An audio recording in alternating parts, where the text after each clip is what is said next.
Hello, everyone. Thanks for joining us today to talk about EDA's funding for nuclear communities. This funding is for planning and for projects that focus on economic diversification and economic resilience efforts. EDA has developed a technical assistance program to help communities take the necessary steps to prepare for and apply for this funding. My name is Jerry Mincer. I work at Smart Growth America, and we are one of the 4 nonprofit organizations. Our logos are at the bottom of your screen. And this team will make up that program, Technical Assistance for Nuclear Communities. 2 colleagues from this team will be joining me and presenting on this webinar, Cindy Winland from the Nuclear Decommissioning Collaborative and Joelle Greenland from the Center for Creative Land Recycling. And we also have the NATO Research Foundation on our team. This webinar is being recorded. We will email all participants the link to the recording, as well as many of the resources mentioned today, as some links, other things like that. We'll be doing a Q&A at the end of the webinar, but please feel free to put any questions into the chat at any time. We may be able to answer some of your questions throughout the webinar, but we'll definitely have time at the end. So here is our agenda for the day. We're going to be spending the majority of the webinar sharing examples of projects that have been funded by EDA in the past, and that would translate really well into projects that address the impacts of nuclear power plant closure or a community's economic diversification goals. We will also give some details on our technical assistance program. So first, a little bit of information about the funding that is available. The Notice of Funding Opportunity was released in May of 2020, and it included special criteria for nuclear communities. And we'll share a link to that NOFO in the chat as well.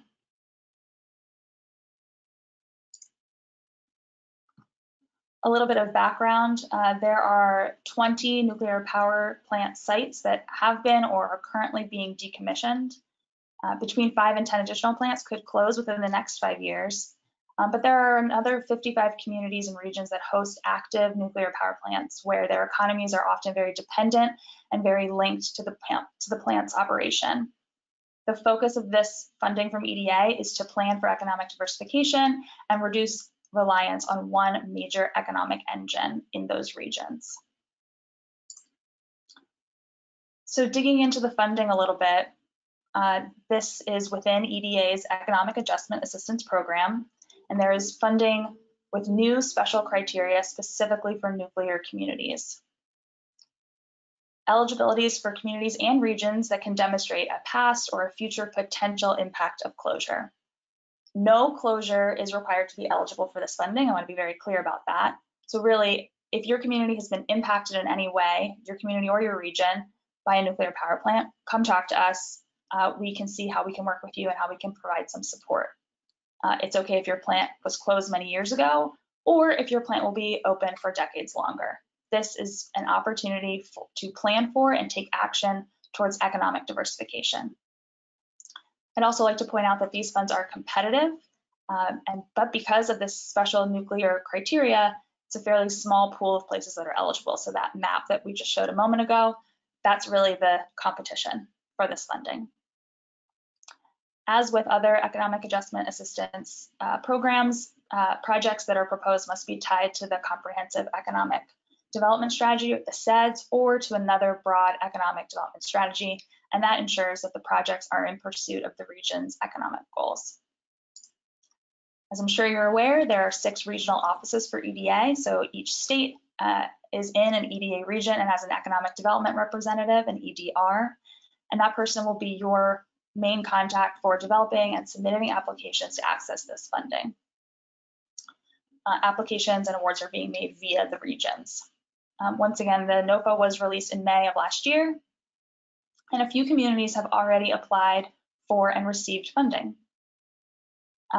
This funding is also very flexible, so we're going to get into some detail on this, and our team is here to help you navigate this flexibility, consider your options, timelines, etc. And we can bring capacity to help develop project ideas, do some prep work around those ideas, and put you on a path to applying for this funding. A little bit more about the Technical Assistance for Nuclear Communities program. We are funded by EDA to bring capacity and to build on the assets that exist in your regions. So that's capacity building, preparing communities to seek additional resources. We have a variety of skills across the 4 organizations that are part of this team, and we can help with things like data collection, analysis, navigating relationships with utilities, things like land inventories, community engagement efforts. We have an information sheet that we will drop a link to in the chat. And the link is actually on your screen as well. smartgrowthamerica.org/nuclear.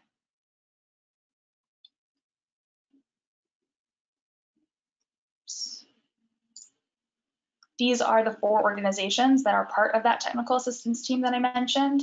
All the support that we are providing to communities is free of charge to the communities themselves. And if you have contacts at these organizations, please feel free to get in touch. You will find your way to the right person, and any of the folks at these organizations are able to connect you to the right people and help out.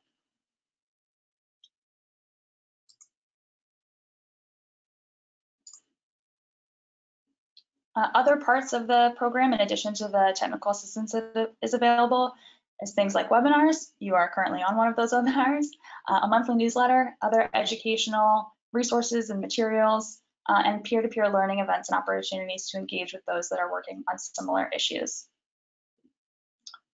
So now that we've told you a little bit about who we are, we'd like to know a little bit about who is joining us today. So I'm going to launch a quick poll.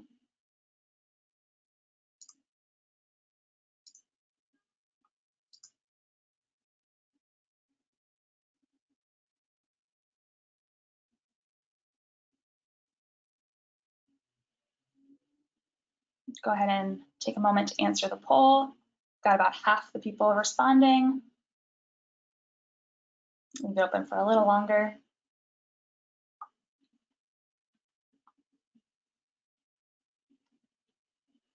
And if you don't feel that you fall directly into one of these categories, just go ahead and select other stakeholder. Got about 2/3 responding.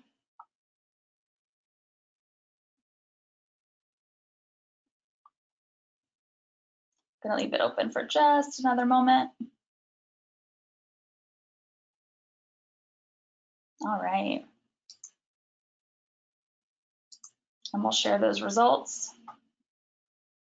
So we've got a healthy amount from local government, non-government organizations, the federal government, and also some other stakeholders and residents. So that's fantastic.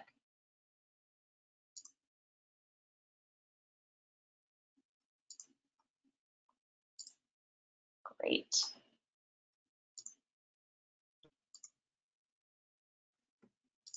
So going back to our slides, whoop.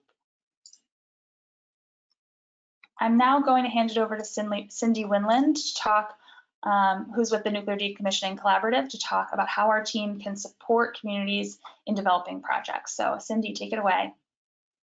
Great, thanks very much, Jerry. So a little bit about how the TA team can support your project.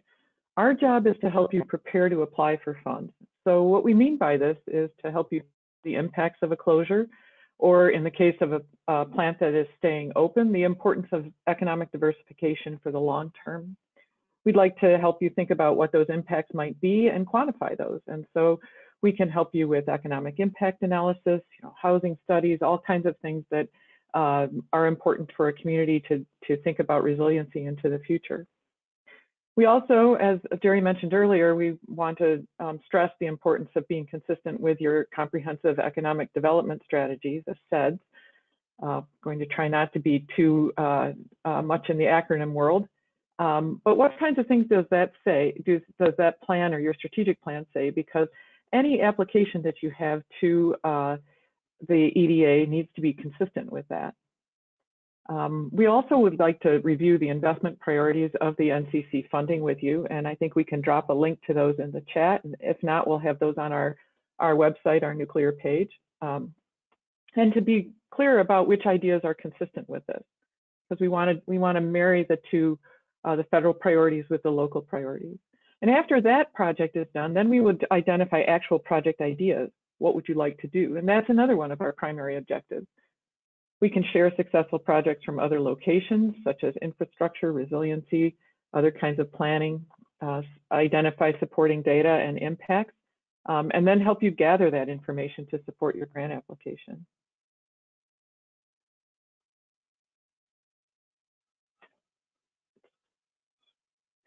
So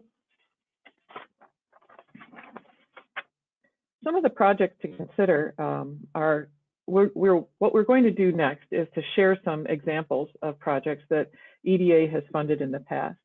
And as Jerry mentioned, the nuclear focused funding is fairly new. So many of these examples are from other programs that are areas of focus within the EDA, but we think that they translate well to this NOFO, Notice of Funding Opportunity. We'll try not, again, to have too many acronyms. And I think they also offer good ideas of projects that can diversify and strengthen a region.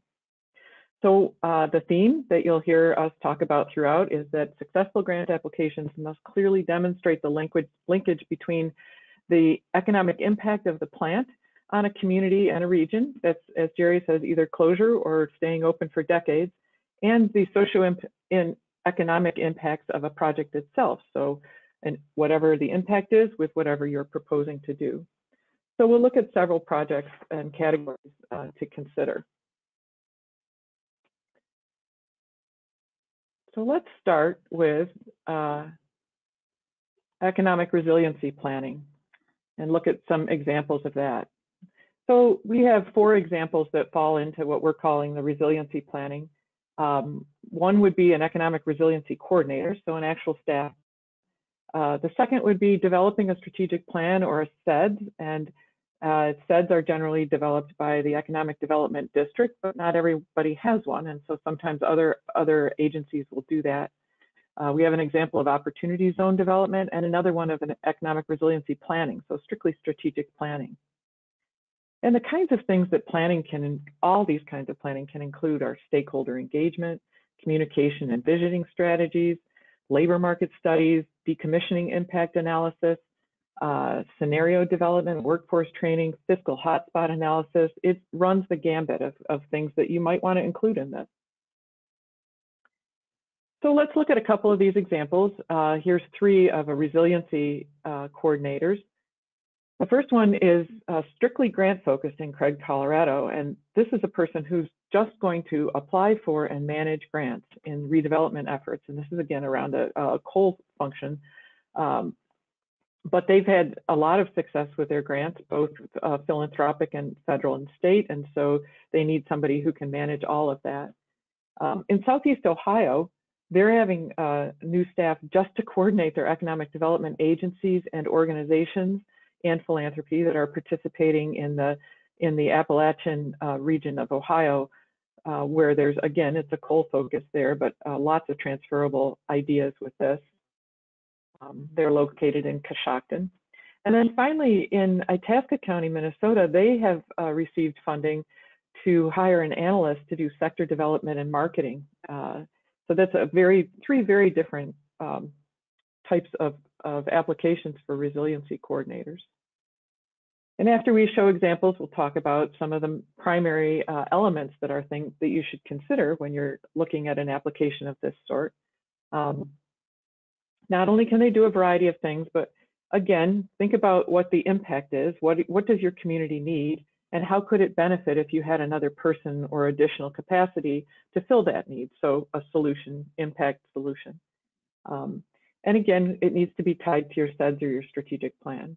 And of course, we always throughout would like to diversify, promote entrepreneurial development, those kinds of things, but also retaining jobs through business support. That's often a big concern in communities where the industrial mix is changing. So here's another example. This is the SEDS development, the Comprehensive Economic Development Strategy in Amador County. And they did not have a SEDS at all and were able to receive some funding to hire a consultant that can help them write that.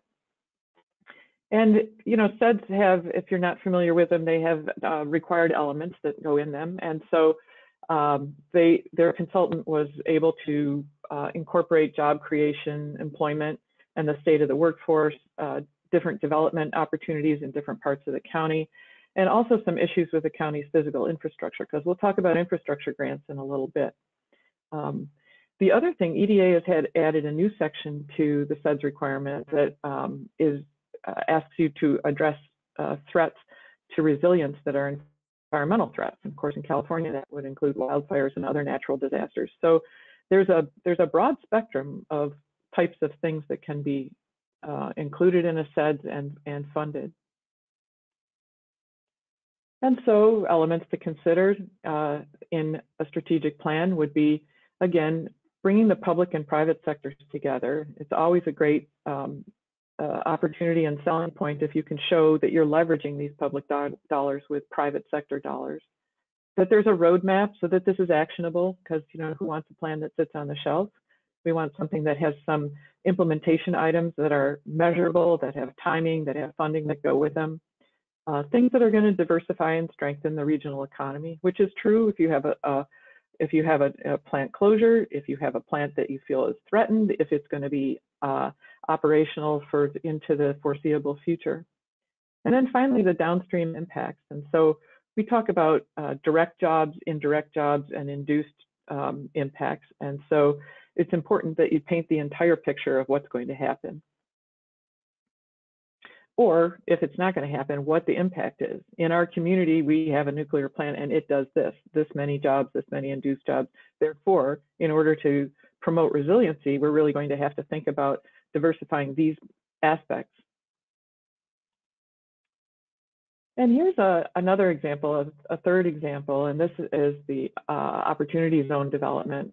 This is a partnership between Ohio University and the Economic Development District in the southeast corner of Ohio.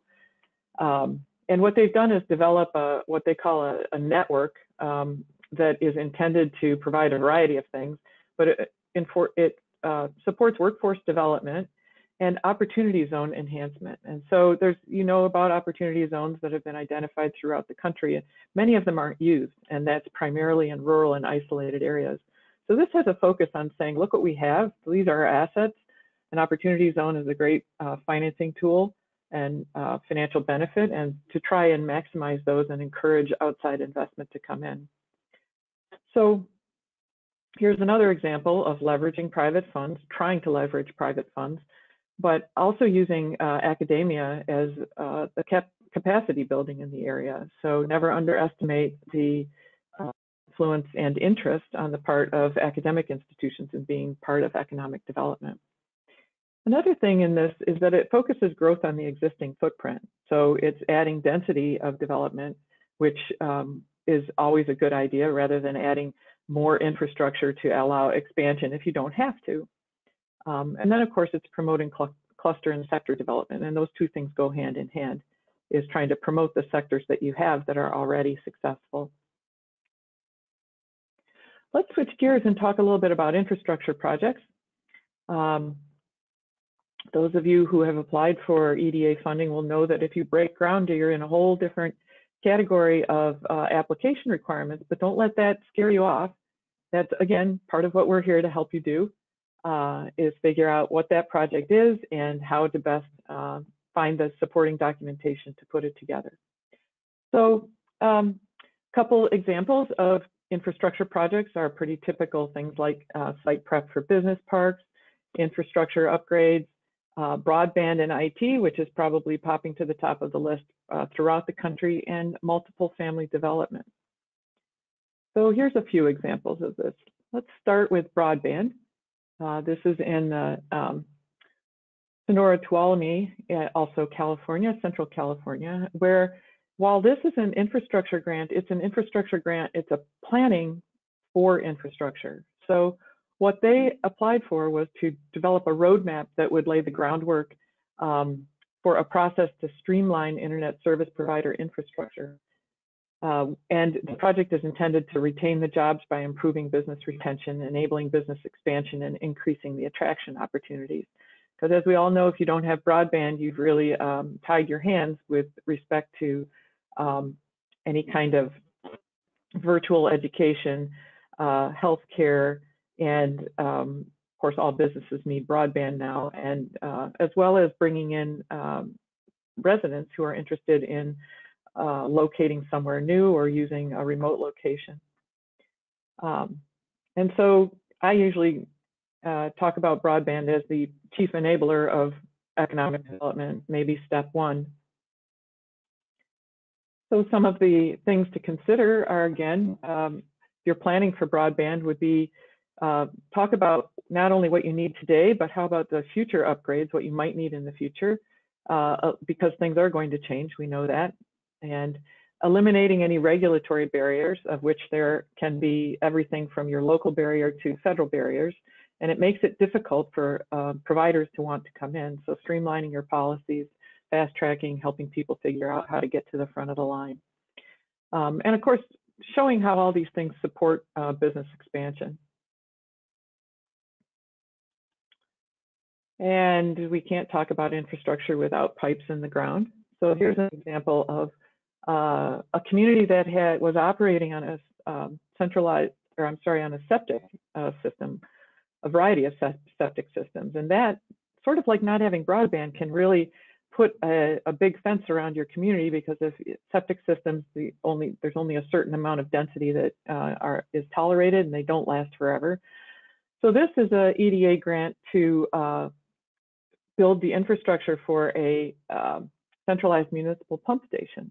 And by doing that, they've opened up all kinds of opportunities to attract new businesses and bring in businesses that use a lot of water, for instance, like restaurants or hotels. So that's a fairly traditional kind of thing, but absolutely critical. And again, we know that septic systems in general, just like using well water, can limit business attraction. But just getting back to the theme, what's the impact? The impact is that our infrastructure is antiquated, and therefore we can't do anything in terms of diversification or expansion or even retention to some degree. What's the solution? Look for this centralized municipal pump. So while it's not too exciting, and you might say, what does that have to do with business development? It has everything to do with business development. Let's look at another one. Here's a site preparation. This is also probably a fairly typical, at least in the past. This is a $3.2 million nuclear resiliency award for infrastructure improvement. Here's another example just to show you that, about eligibility. This is an award to Cortland, New York, which does not host a nuclear facility, but is certainly impacted by it. It's in the region. And what they're intending on doing is developing a site for 2 new companies that are already identified, which is also great for your application if you can show that you have identified the investment that's coming there with estimates of jobs and the leverage of the private investment. But this not only promotes the new business creation, generates new job opportunities, but if there's development on a 99-acre site that offers all kinds of land and site prep for other businesses to come in. Let's see here. And back to what should we consider? It is always great, if you can, to estimate the number of jobs that the new space would accommodate. So you can say, in the best case scenario at full development, this is where we're going to get, and what kinds of jobs they are, what kinds of industries, not only what you can identify today, but what might be likely there in the future. What's a good compatible industry? What do you think will come? And sector analysis, marketing, those kinds of things can help you with that. We can help you with that. And how this will attract private investment. So with that, I'm going to turn it over to Joelle to talk about some other projects. Thank you, Cindy. Hi, everyone. So I'm going to talk about the category of sustainable economic growth. So all these activities listed here help position communities to expand their workforce and entrepreneurial base and equip them with technical skills and connections necessary to succeed. So I'm going to be going through 4 examples, 2 being entrepreneurship, 1 a makerspace, and then 1 that deals with workforce training. So the first one deals with the expansion of the Russell Center for Innovation Entrepreneurship. And this was quite the EDA grant, as you can see here, with $5.2 million. But this is a very successful center, but they were looking to improve and expand for a small business incubator, accelerator, and resource center. So not only would funding be possible for an entrepreneurship center, like getting one started, like a feasibility study, but also into maybe expanding one as well. So, and this goes back to what Cindy and Jerry have already said, is tying it back to the impacts of the nuclear assets and expanding, diversifying the economy. So in the next one, this is an NCC award. This is in Plymouth, Massachusetts with the Pilgrim plant. They are a host community, but this one actually deals with what I just mentioned, which is they don't actually have an entrepreneurship center, but what about creating one? So they actually applied for a feasibility study for one to determine whether they had the capacity for a brick and mortar center, like the one that we just saw in Atlanta, and to implement support programs. So would that be a business incubator, or could that be training for small businesses, workshops, networking, things like that? And all these things establish the groundwork for future economic development and diversification. So I believe so getting back to what Cindy was talking about, so when you're thinking about entrepreneurship programs and things to consider for your application is, what are the existing businesses that you have and the new businesses that you might want to attract? How can they be supported? And determine aspects that would, drive private investment and capital, such that they think that this new business opportunity would be a good thing for the community, and to build momentum and support, local support, because that's always very important with new businesses. And also estimating the number of new jobs that they would create. So we have, we've seen a lot of entrepreneurship centers open up co-working spaces, and the next thing that we're going to see, which is maker spaces. So this is a maker space in Erie, Colorado, and this is actually, the feasibility of a maker space. There are lots of maker spaces in Vermont that we have. I believe we have actually 5 of them. And they've been wonderful because it's a collaborative workspace. If you don't know what a makerspace is, it's a collaborative workspace where artisans, adults, kids, they can come together and share knowledge and equipment and learn coding or 3D printing, robotics, droning, sewing, soldering, you name it. Every makerspace is different, but it is quite the place to gain more technical skills and knowledge, and just a different avenue to wealth, if you will.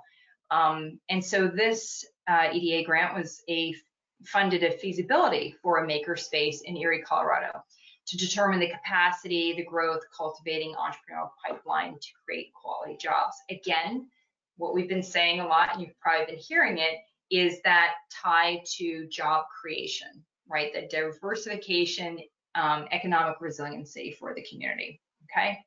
And of course, bringing together the public and private sector is always beneficial in these projects.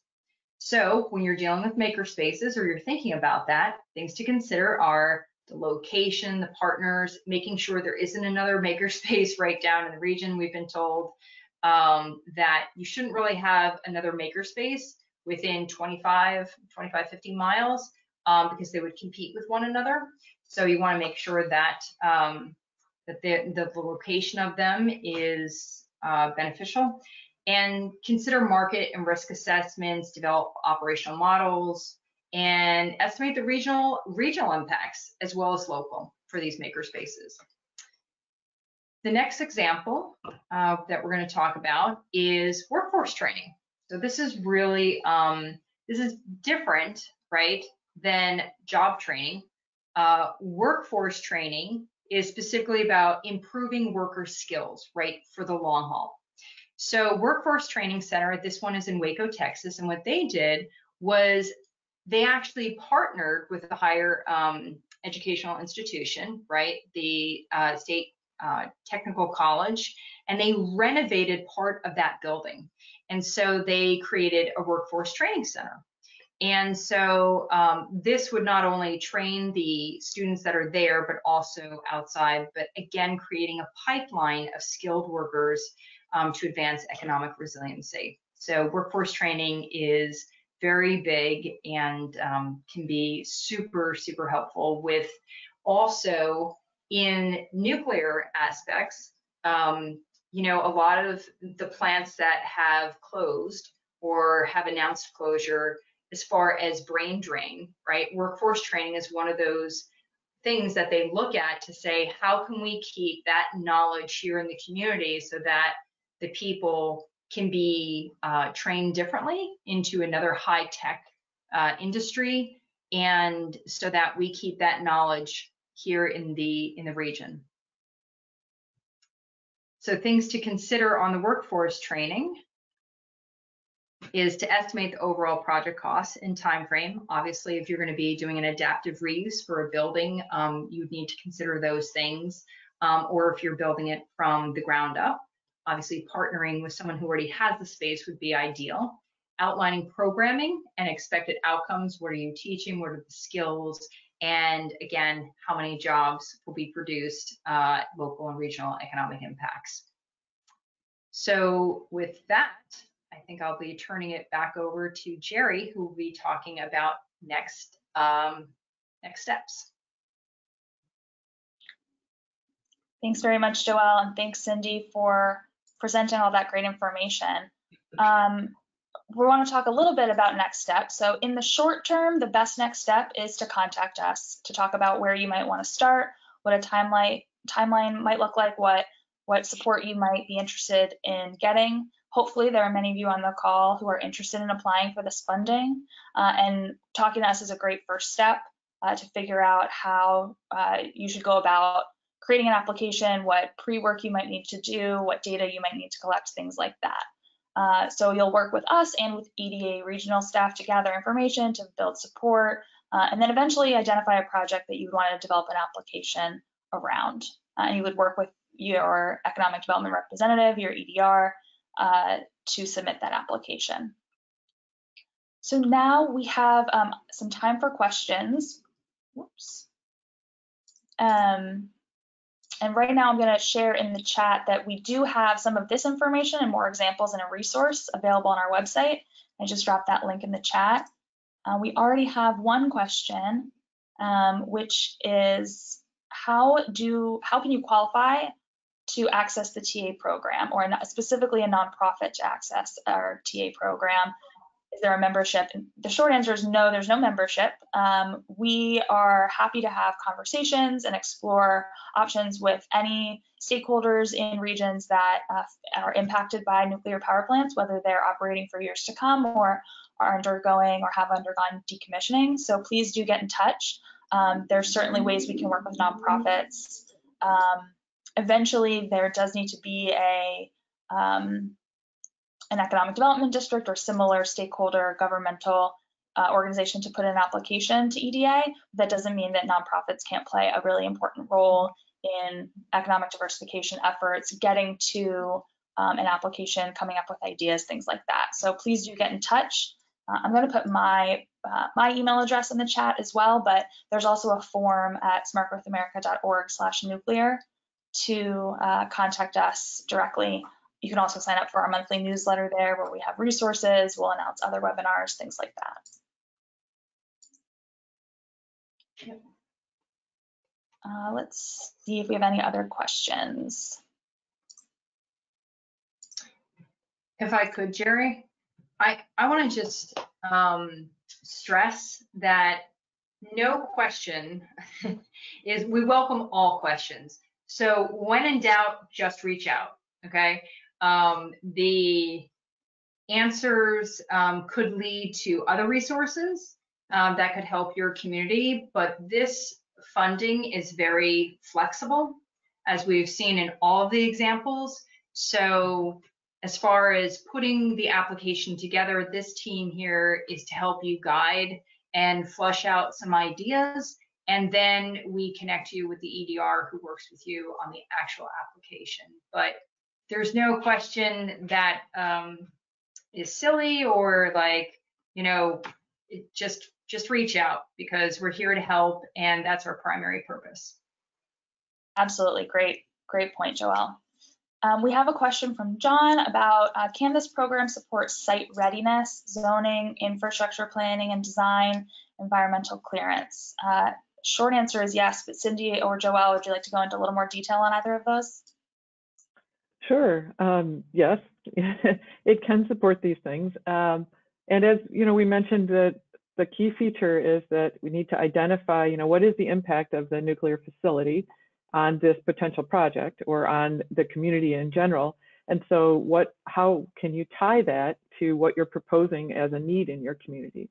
So if we do more zoning, if we change something on the ground, if we think about site readiness, what is that going to do to help address the need for, say, diversification in our economy, or closures, if there's been a closure of job loss. So it's really making the connection. So as Joelle said, and Jerry, it's fairly flexible, but you do have to draw a straight line pretty much to what is the impact in your community or in your region of the plant, and what is the proposed solution. How do those two things go together?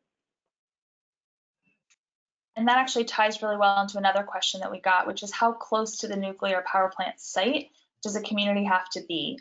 The answer is sort of it depends. So this is not just about the community that hosts the power plant, it's about the whole region, because we know that economies are regional.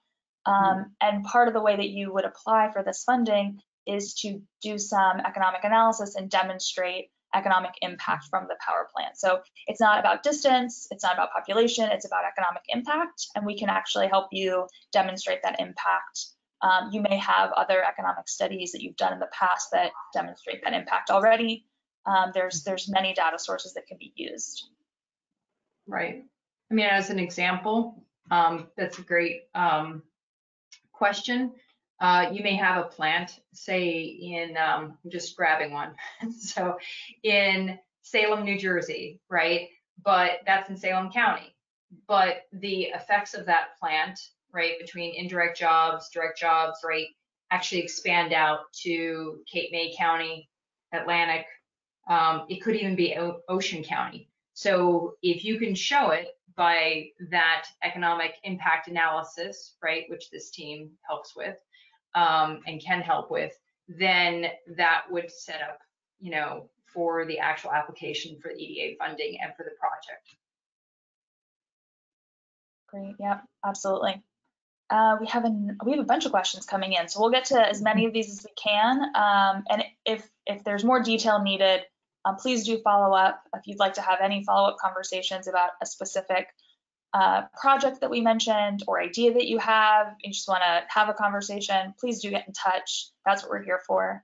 So this next question is, could a community center be combined with a workspace center? That's a little more specific than we were planning to get into on the webinar. Cindy or Joelle, please do jump in. Generally speaking, I think that's a potential project concept that could be proposed.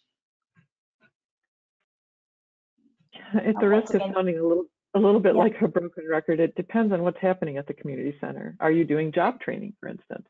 Right. Does it serve other aspects of the community that will help to further your economic development goals, or one of the initiatives of the EDA? And so, yes, I guess in some cases it could. That's a great question too to talk about with your EDR and to get into the detail of how that looks in your community. You know, we talk about eligibility as being fairly broad, which it is, but then that's different than the competitiveness of your application itself within your region. So I'd talk to your EDR about that one for sure.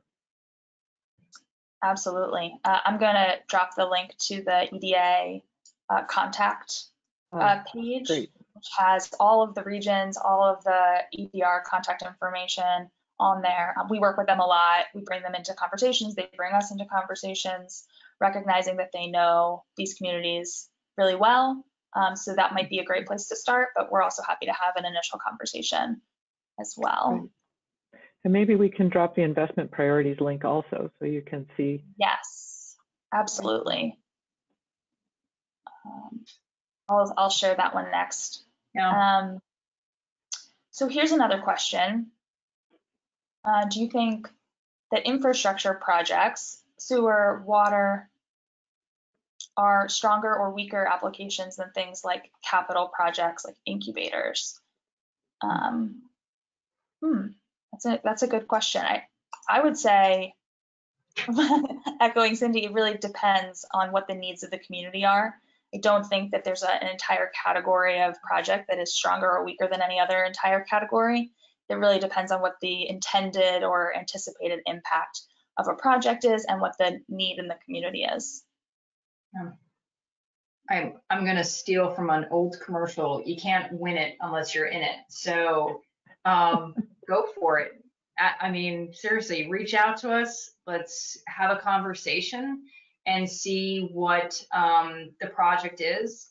And, you know, it could be a wonderful competitive project. So I think comparing infrastructure projects with, say, a workforce training center, you know, it's kind of hard to compare them because they're really apples and oranges. But if they're expanding economic resiliency, then everything's good. Mm-hmm.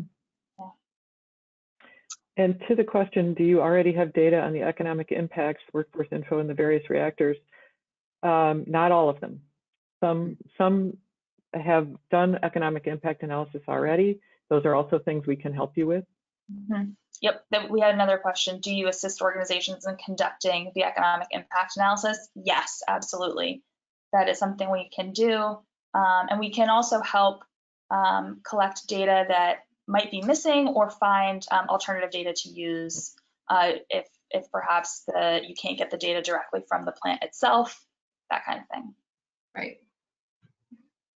One of the things is also looking at underutilized properties, abandoned properties, and seeing how to bring them back on the tax base, because if the plant is affecting the tax base, that is something that is also the technical services and even possible funding can look at as far as getting abandoned properties back into productive uses and back on the tax base. Good one.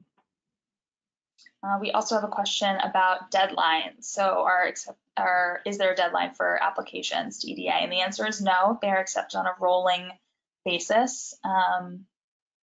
And so there's these, I am very aware that these do take a lot of work to pull together. It's a big investment in time, but we're here to help you do a lot of the prep work for that. Your EDRs are a great resource for that. This is free technical assistance. There's no cost besides engaging, the time that it takes for you to engage with us, but no money will change hands with us. So we want to stress that we're here to help, and we can help you set yourselves up for success in putting in an application in a timely fashion.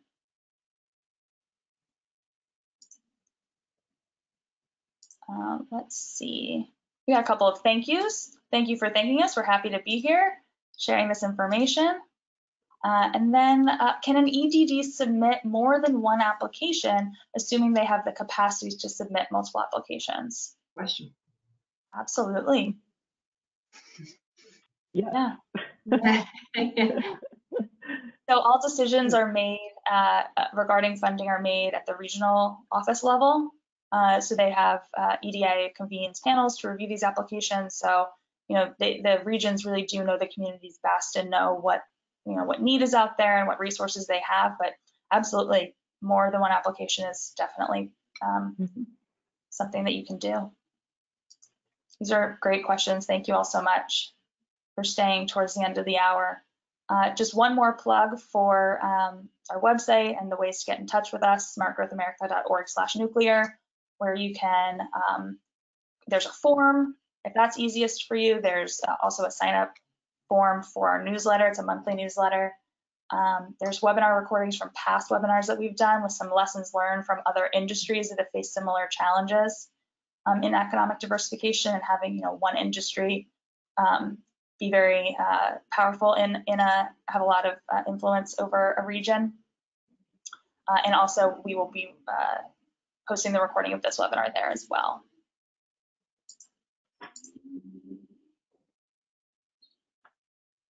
Just got a little more information about who wants to submit to applications, and that's very exciting. Great. Opportunities. And then also, go ahead, Joel. I was just, sorry, I was just going to say, please also let us know if you want to be, Jerry had mentioned about the peer group, right? Please also let us know if you'd like to be a part of the peer group. We're going to get busy on that soon and getting everybody together. And so it'd be great to have input. And if you'd like to be part of that group, please let us know. We'll give you a chance to ask a lot of these questions also, and also hopefully from people who have received funding.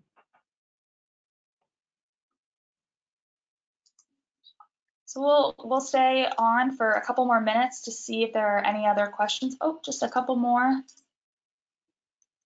One is about how much of the initial, the 13.5 million that was initially allocated, how much remains. Unfortunately, we don't have the exact number. Awards are being made fairly regularly. I think one was just made last week, so we don't have that number, unfortunately, but we can get back to you about potentially the resources in your specific region. We have some interest in the peer group, and one person said that there's a lot of ideas for things to submit. We don't know where to start. Great place to start is a conversation with our team. Come on over. Just let us know what you're thinking about, some of your community goals, and we'll do some brainstorming and share our thoughts and see where we go and how we can support a path down one idea, 2 ideas, 3 ideas with a couple of communities that we've been working with. There's a 3-month timeline for doing some work, and then we're going to evaluate at the end of that 3-month period for what makes sense to come next. So this is all very flexible. I know that can also make it seem a little overwhelming, but there's a lot of options, and we can help you narrow down and break things down into bite-sized pieces to support your work.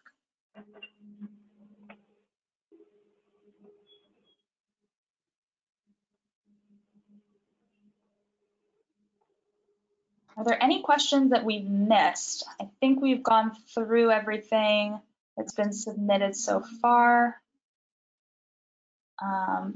Please feel free to drop your email in the chat directly to any of us if you'd like a follow-up message, or email me directly. My email is on your screen.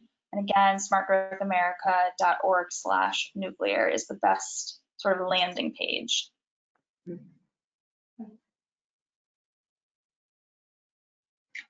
And if you're a nonprofit or an organization, please reach out to us, because we might be discussing things with a municipality that's in your region that you could also collaborate with. And we're finding that as we're having conversations, we actually bring in other partners and collaborators who didn't know about the funding but are interested in that. Just only builds capacity and strength within the application too. Great, absolutely.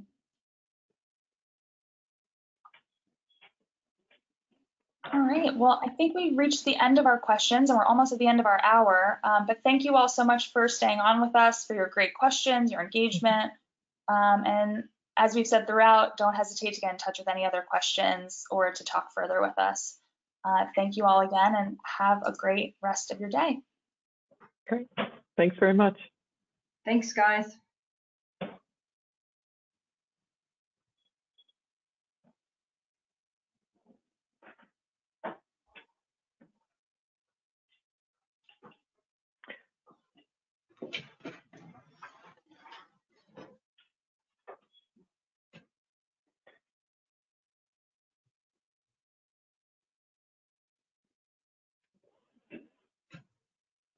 Oh.